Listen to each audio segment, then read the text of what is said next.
गावाला कोकणात नारळ भरपूर होता. आपण नारळ वापरतो आणि बाकीचं सगळं टाकतो, पण ताजा असा ना सोडा, त्याच्यापासून आपण भरपूर प्रोडक्ट बनवू शकतो आणि प्लास्टिकला एक चांगला पर्याय देऊ शकतो. तर आज आपण आलो सिंधू कॉयर कुडाळमध्ये. चला तर बघूया आपण नारळाच्या सोडण्यापासून काय काय आणि किती बनवू शकतो. आणि तुम्ही जी टोपी बघतात ना, गरमी खूप असा, जी टोपी असा ना, ती पण नारळाच्या सोडण्यापासून केलेली आहे. घातल्यानंतर खरंच एक नॅचरल कुलिंग देतात. चला तर आज आपण सिंधू कॉयर मध्ये सोडण्यापासून काय काय बनवू शकतो त्या बघूया. गावाला हे आहेत हर्षवर्धन आणि त्यांच्या आई. तर ह्यांनी सगळा हा डोलारा उभा केलाय. तुम्हाला कसं सुचलं की ह्या सगळ्यानंतर नारळाकडे हे सगळं बनवू शकतो, हे कसं काय हे निवडलं क्षेत्र? सिंधुदुर्गात राहून काय ना काहीतरी उद्योगधंदा करायचा एवढं पहिल्यांदा डोक्यात होतं. आणि ते करत असताना नंतर मग काय काय करू शकतो, तर त्याच्यात नारळ ही अशी एक वस्तू आहे आपल्याकडे कोकणात विकणारी, त्याच्याकडे दुर्लक्ष केलं जातं. आणि त्यातही नारळाची आहे उपलब्ध हो, आपल्याकडे.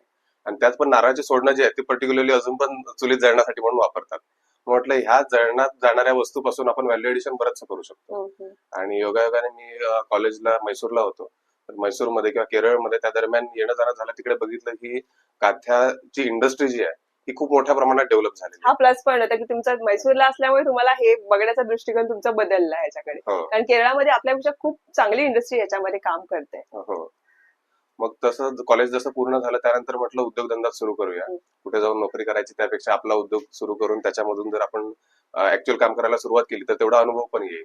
मग तसं जसं कॉलेज झालं तसं 2017 पासून हा उद्योग उभारणीमध्ये सुरुवात केली. तर जसं कॉलेज पूर्ण झालं तसं 2017 पासून उद्योग उभारणीमध्ये काय काय करावं लागेल या संदर्भात माहिती वगैरे घ्यायला सुरुवात केली. तसंच त्यावेळेस पीएमईजीपी म्हणून स्कीम आहे, त्याच्या अंतर्गत ऍप्लिकेशन केलं आणि कॉयरच्या ट्रेनिंगसाठी म्हणजे टेक्निकल पीएमईजीपी ह्या स्कीम कोकणात आहेत आणि त्या बऱ्यापैकी त्याचे लोकांना खरं तर माहिती नाहीये, पण त्याचे खूप चांगले सरकार आपल्याला अनुदान देत आहे. त्याच्या खूप आपण काय करू शकतो. खरं तर लोक ह्याकडे दुर्लक्ष करतात, पण ते लोक खूप चांगले नवीन व्यावसायिकाला मदत करतात पीएमजीपी मध्ये. आता ती स्टेट गव्हर्नमेंटची सीएमईजीपी म्हणून केलेली आहे, मुख्यमंत्री रोजगार निर्मिती कार्यक्रम योजना. तर त्याच्यातून पण बरेचसे उद्योग सुरू करू शकतात. मग त्याच्या अंतर्गत ऍप्लिकेशन केलं आणि टेक्निकल ट्रेनिंग घेण्यासाठी म्हणून केरळला गेलो. तिथून माहिती घेतली, टेक्निकल मशिनरीज वगैरे कोणत्या कशा केल्या जातात. आणि मग फायनली बँकेतून कर्ज घेऊन 2019 मध्ये आमची ही सिंधू कॉयर इंडस्ट्रीजच्या ऍक्च्युअल प्रोडक्शनला सुरुवात झाली. तर ही जी सोडणं आहे गरीब बागायतदारांकडून घेऊन येतो आणि त्याच्यानंतर इकडे आणल्यानंतर त्याला जवळपास 8 ते 15 दिवसांपर्यंत पाणी मारलं जातं. जसजशी आता हिरवी जर सोडणं असली तर डायरेक्टली 1-2-4 दिवसात मशीनला लावता येतात, किंवा मग सुकलेली सोडणं असली वाळलेली तर मग ती एक साधारण पाणी मारून घेतो जेवढं जमेल तेवढं.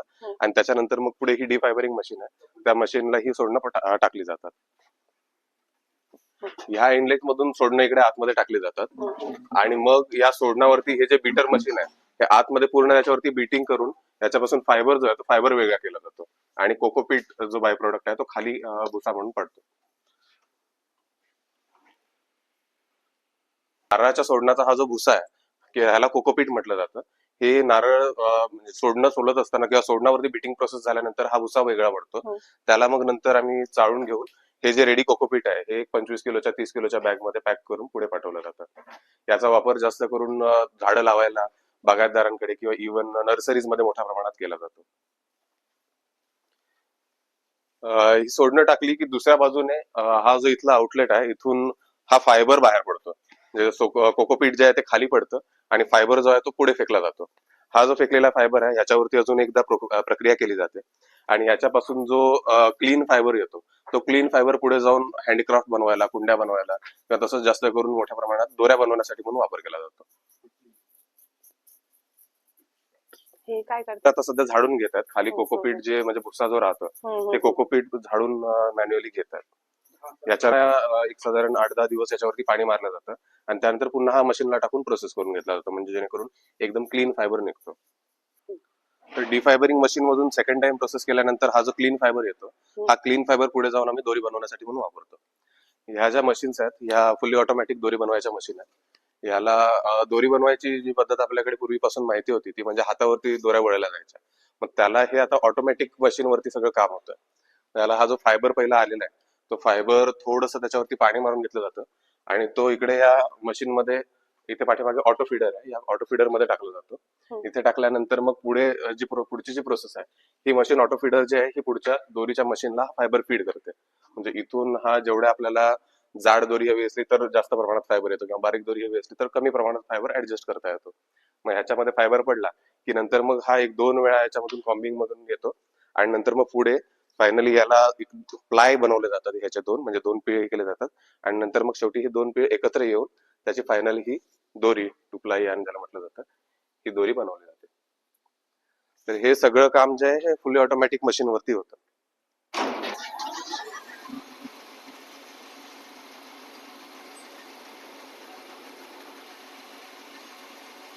हे सगळे रेडी आहेत ना बंडल? हा, आणि विक्रीसाठी जे वापरले जातात ते दुसरे म्हणजे लहान काय म्हणतो आपण आठे वगैरे म्हणतो ना. मेजरली इथे आम्ही फायबर एक्स्ट्रॅक्शन करतो, नारळाच्या सोडण्यापासून फायबर काढतो, कोकोपीट काढतो आणि फायबर पासून पुढे दोरी बनवतो. बाकी पुढच्या ज्या प्रोसेस आहेत, दोरीपासून या अशा व्हॅल्यू ऍडेड प्रोडक्ट्स, पायपुसण्या बनवल्या जातात, किंवा वेगवेगळे व्हॅल्यू ऍडेड प्रोडक्ट जसे कुंड्या वगैरे बनवल्या जातात. तर त्याच्यातली हा एक प्रोडक्ट म्हणजे ही पायपुसणी आपली रेग्युलर. तर ह्या ज्या पायपुसण्या बनवायच्या आहेत, हे आम्ही इथे जी दोरी बनवतो ती काही महिलांसोबत, उद्योजकांसोबत टायअप केलेली आहेत. त्यांना आम्ही दोरी देतो आणि त्यांच्याकडून ह्या ज्या पायपुसण्या आहेत त्या पायपुसण्या बनवून घेतो. तसंच दोरी ही मार्केटमध्ये अशा बंडलच्या स्वरूपात विकली जाते. आठ्या ज्या आपण म्हणतो तशा ते सिंगल आठ्या केल्या जातात, काढल्या जातात, आणि त्या मग अशा जशा लांबीच्या आपल्याला हव्यात तशा एक साधारणपणे 20 फूट 25 फुटाच्या वगैरे ह्या अशा आठ्या बनवल्या जातात, आणि ह्या आठ्यांचं एक पूर्ण बंडल करून दुकानदारांना म्हणजे होलसेल सॉरी हार्डवेअरची दुकानं किंवा किराणा मालाच्या दुकानामधून हे विकले जातात. त्यासोबत पायपुसण्यांचे अजून 1-2 प्रकारामध्ये आहेत ज्या दोरीपासून बनवल्या जातात, की याला रूप मॅट म्हटलं जातं. ह्या सगळ्या तुम्ही ग्रामीण बायकांकडनं करून घेताय सगळ्या गोष्टी? तर ह्या अशा पायपुसण्या बनवून घेतात. तर ह्या वेगवेगळ्या वस्तू इथून आम्ही कुडाळ MIDC मध्ये फॅक्टरीमधून सेल्ससाठी ठेवतो. त्याच्यामध्ये बरेचसे प्रोडक्ट जे आहेत हे इथले स्वतः बनवलेले आहेत. त्यासोबतच काही हे हँडीक्राफ्ट आपण बघू शकता, हस्तकलेच्या वस्तू ह्या लोकली आपल्या ज्या महिला बनवतात, आर्टिझन्स आहेत, त्यांच्याकडून बनवून हे इथे विक्रीसाठी म्हणून आम्ही ठेवतो, त्यासोबतच प्रदर्शनांमध्ये वगैरे भाग घेण्यासाठी. तर हे काही मेजर प्रोडक्ट ज्याच्यामध्ये कोकोपीटला मोठ्या प्रमाणात मागणी आहे. कोकोपीटचं हे 1 किलोचं पॅकेजिंग झालं, किंवा मोठ्या साईज मध्ये 25-30 किलोच्या पॅकेजिंग मध्ये येतं. कोकोपीटचे छोटे असे कॉईन बनवलेले आहेत, की याच्यामध्ये पाणी टाकल्यानंतर हे जवळपास आपल्या साईजच्या 5 ते 7 पटीने फुगतात, आणि हे ॲज अ पावडर म्हणून होते, ज्याला आपण झाडं लावण्यासाठी म्हणून वापरलं जातं. आजकाल कोकोपीट जे आहे हे सॉइललेस मीडिया म्हणून मोठ्या प्रमाणात वापरलं जातं, म्हणजे ज्या ज्या ठिकाणी मातीला अल्टरनेट म्हणून कोकोपीट वापरलं जातं, त्यामध्ये झाडांची वाढ वगैरे पण खूप चांगली होते. तसे हे प्रोडक्ट जास्त करून होम गार्डनिंग किंवा सॉरी होम डेकोर कॅटेगरी मधले बरेचसे प्रोडक्ट आपल्याकडे हे बघू शकतात. आणि त्यासोबतच प्लास्टिकला पर्यायी हे आपल्या गार्डन आर्टिकल्स, काथ्यापासून बनवलेल्या कुंड्या वेगवेगळ्या साईजेस मधल्या, ही जी आहे ही आपण डायरेक्टली भिंतीवरती लावू शकतो, अशी गार्डन मध्ये किंवा आपल्या बाल्कनीमध्ये हँगिंग मध्ये अशा कुंड्या लावू शकतो अशा. त्यासोबतच टेबल वरती ठेवण्यासाठी किंवा कोणाला गिफ्ट म्हणून देण्यासाठी म्हणून आपण ह्या अशा कुंड्यांमध्ये झाडं लावून directly as a gifting option पण हा खूप छान आहे. आजकाल बऱ्याचशा कार्यक्रमांमध्ये ज्या ठिकाणी आपण बुके देतो, बुकेची लाईफ हार्डली तिथे 2 दिवसांपर्यंत राहते, पण त्याच बेस्ट या अशा ऑप्शन जर आहे. कुंड्या दिल्या तर नक्कीच, आणि लोकांचा प्रतिसाद पण देत आहेत. म्हणजे बऱ्याच 1-2 कार्यक्रमांमध्ये गव्हर्नमेंटचं आम्ही बघितलं होतं की तिथे जिथे बुके देतात, बुके पुन्हा तिथेच पडलेले असायचे कार्यक्रमानंतर, पण ज्यावेळेस कुंड्या या भेट म्हणून दिल्या जायला लागल्या त्यानंतर म्हणजे जे अध्यक्ष किंवा जे प्रमुख पाहुणे यायचे ते आवर्जून ह्या काथ्याच्या कुंड्या घेऊन जायचे. मग त्याच्यामुळे एक इको फ्रेंडली मेसेज पण जातो पुढे, की जे आपण ज्या ठिकाणी प्लास्टिक वापरतो त्याऐवजी हे कोकोपीट किंवा फायबर पासून बनवलेल्या कुंड्या वापरू शकतो. याची लाईफ पण जवळपास 2 ते 3 वर्षापर्यंत येते, आणि 3-4 वर्षानंतर ज्यावेळेस आपल्याला वाटतं की ही कुंडी खराब होते, त्यावेळेस आपण डायरेक्टली जमिनीमध्ये खड्डा करून त्याच्यामध्ये हे झाड लावू शकतो कुंडीसहित, किंवा मोठ्या कुंडीमध्ये याला ऍज इट इज ट्रान्सप्लांट करू शकतो, आणि ते जे आहे ते तिथेच एक साधारण 6 महिने ते वर्षभरामध्ये डिग्रेड होऊन जातं. म्हणजे नॅचरली सोर्स जे मटेरियल आहे ते पुन्हा निसर्गातच विघटन होऊन जातं.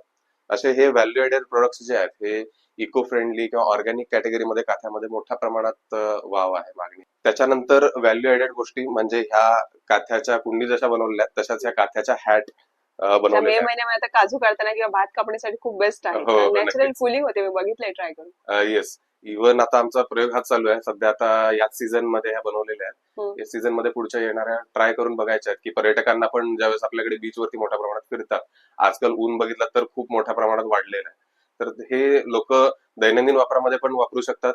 त्यासोबतच पर्यटकांना पण घेऊन जायला एक आठवण म्हणून आपली कोकणातली चांगली राहील. अशा हे काही प्रोडक्ट्स, कुंड्या, हॅट्स झाल्या, किट्स याच्या बनवलेल्या आहेत, ज्याच्यामध्ये आपण काही ना काहीतरी सामान, वस्तू वगैरे ठेवू शकतो. सध्या आम्ही इथे डेव्हलप करत आहोत. वाल्यानो, बऱ्याच तरुणांना प्रश्न पडतो की कोकणात काय आहे? तर कोकणात हे आहे. म्हणजे कोकणात जे आहे त्याच्यापासूनच त्यांनी एवढं सगळं बनवलं आहे. त्याला मार्केटमध्ये स्कोप आहे. तर ज्या तरुण आहेत, जे पुण्या, मुंबईकडे, गोव्याकडे वळतात त्यांना काय सांगाल? आजकाल तरुण पिढी जी आहे त्या हळूहळू मायग्रेशन म्हणजे रिव्हर्स मायग्रेशन व्हायला सुरुवात झालेली आहे. हो, पण त्यांना तो प्रश्न पडतो की काय करायचं? इथून सुरुवात आहे सध्या तर. आपल्याकडे अजूनही जर बघितलं तर मोठ्या प्रमाणात आपली साधन संपत्ती अजूनही वेस्ट जाते. म्हणजे आम्ही नारळाच्या सोडण्यावरती प्रक्रिया करतो, पण हे याचं युटिलायझेशन हार्डली 1% आहे. म्हणजे अजून 99% जी नारळाची सोडणं आहेत, हे अजून चुलीत जातात. किंवा बरेचसे आपल्याकडे फळ प्रक्रिया उद्योग जे आहेत, त्याच्यावरती काम करतायत, पण तरी पण बरीचसे आपण बघितलं तर फणस अगदी वाया जातो. इव्हन शेण कोकम पण, वाया जातो. शेणापासून पण आता किती हा. इंडस्ट्री काम करते, पण कुठेतरी आपण कमी पडतोय त्या गोष्टीकडे बघायला, त्याच्यापासून नवीन निर्मिती करायला. तर हे जे ह्या ज्या वस्तू आपल्याकडे ऑलरेडी आहेत, ही संपत्ती जी आपल्याकडे ऑलरेडी आहे, याच्यावरती एक एक प्रोडक्ट पकडून त्याच्यावरती पुढे पुढे व्हॅल्यू एडिशन करणं गरजेचं आहे. की म्हणजे आपण सोडण्यापासून जसं फायबर बनवायला घेतलं किंवा कोकोपीट बनवायला घेतलं, तर त्याच कोकोपीटचा एखादा उद्योजक नवीन अजून प्रयोग येऊन करायची गरज त्याच्यावरती आहे. पुन्हा खत बनवू शकतो त्यापासून. फायबर पासून दोरी बनवू शकतो. तसं कोणताही प्रोडक्ट घेऊन आपण त्याच्यावरती व्हॅल्यू एडिशन करायचं म्हटलं, समजा फळं एकाने गोळा केली, त्याच्यावरती पुढे जाऊन आपण प्रोसेसिंग केलं, तर बऱ्याचशा ऍक्टिव्हिटीज आहेत. आता या काथ्याच्या माध्यमातून आम्ही मागच्या एक 7-8 वर्षापासून काम करत आहोत. याच्यामध्ये पण बऱ्याचशा हस्तकलेच्या वस्तू आपण बघितल्या, तर अगदी याच्या हस्तकलेच्या जवळपास 500-1000 पेक्षा जास्त वेगवेगळ्या वस्तू बनवल्या जातात. इव्हन केरळ, तामिळनाडूमध्ये काही ठिकाणी काथ्याचे सुबक असे दागिने बनवले जातात, जे अगदी अक्षरशः सोन्या चांदीच्या दागिन्यांना पण लाजवतील असे.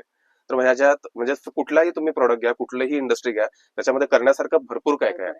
मग ह्याच्यामध्ये आता आम्ही टेक्नॉलॉजिकल ऍडव्हान्समेंट मध्ये आता थोडा विचार करत आहोत. काही गव्हर्नमेंटच्या स्कीम्स पण आहेत, तर त्याच्यामधलीच एक क्लस्टर डेव्हलपमेंट स्कीम आहे, ज्याच्यामध्ये आम्ही एकत्र येऊन जवळपास एक 50 उद्योजक जे काथ्यामध्ये काम करत आहेत, विशेषतः गृहिणी ज्या गृहोद्योग म्हणजे घरातून आपला व्यवसाय उद्योगधंदा काही ना काहीतरी छोट्या प्रमाणात चालवत आहेत, अशांना एकत्र घेऊन क्लस्टर डेव्हलपमेंट एक करत आहोत. की म्हणजे जिथे शासनाकडून पण मोठ्या प्रमाणात आपल्याला आर्थिक मदत मिळते आपली इंडस्ट्री सेटअप करण्यासाठी म्हणून. आता ह्या ज्या मशिनरी बघितल्या ह्या छोट्या छोट्या प्रमाणातल्या, म्हणजे याची कॅपॅसिटी खूप छोटी आहे, पण हीच जर समजा मोठ्या कॅपॅसिटीमध्ये जर आपल्याला डेव्हलप करायचं झालं, तर आपली प्रोडक्शन कॉस्ट अजून कमी होऊ शकते. त्यासोबतच आपल्याला अजून व्हॅल्यू एडेड प्रोडक्ट बनवण्यासाठी म्हणून ज्या मशिनरी लागतात, त्या मशिनरी आपण सेटअप करू शकतो. तर अशा देखील ह्या क्लस्टरच्या माध्यमातून करत आहोत. आणि त्यासोबतच काही आता जे आमचे उद्योजक आहेत, तरुण उद्योजक यांना एकत्र घेऊन कोकणामध्ये म्हणजे आपल्याकडे ज्या वाया जाणाऱ्या वस्तू आहेत, ह्या आपण कलेक्शन कसं करू शकतो. म्हणजे आपल्याकडे जी फळसंपदा आहे, हे याचं एकत्र कलेक्शन करून त्याच्यावरती प्रोसेसिंग करून त्याचं एक ऍज अ कॉमन ब्रँडिंग कसं करून विकू शकतो, याच्यावरती एक काम करायचं या सीझन पासून चालू आहे. आणि त्याची खूप गरज आहे. येस. आणि त्यासाठी जर समजा आपल्या माध्यमातून आपले जे प्रेक्षक वर्ग बघत आहेत, जर आपण खरंच या गोष्टीमध्ये इंटरेस्टेड असाल, तर डेफिनेटली आपण कॉन्टॅक्ट करू शकता, की जेणेकरून आपण एकत्र येऊन एका सिंगल ब्रँड खाली कोकण किंवा सिंधुदुर्गला प्रमोट करू आणि शकू. त्याची खूप गरज आहे. तुम्हाला कुठलाही प्रश्न असेल ह्या इंडस्ट्री संदर्भात, तर तुम्ही नक्की त्यांना संपर्क करा.